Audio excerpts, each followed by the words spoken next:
Genesis 13. Abram went up out of Egypt, he, his wife, all that he had, and Lot with him into the south. Abram was very rich in livestock, in silver, and in gold.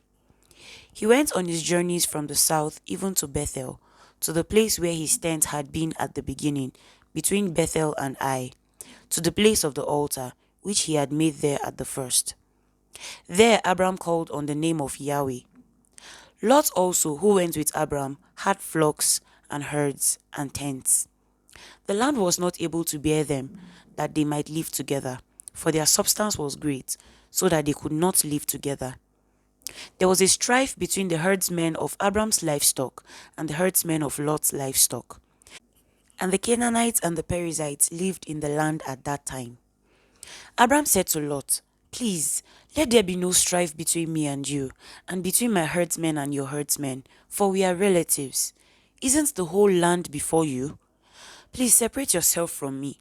If you go to the left hand, then I will go to the right, or if you go to the right hand, then I will go to the left."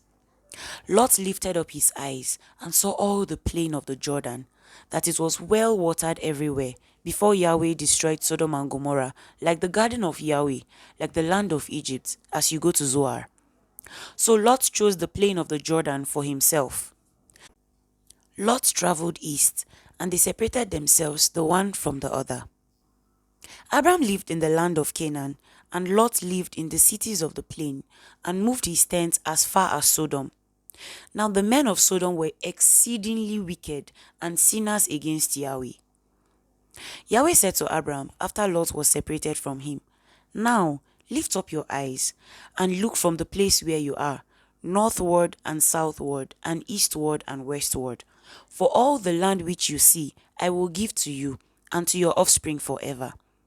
I will make your offspring as the dust of the earth, so that if a man can number the dust of the earth, then your seed may also be numbered.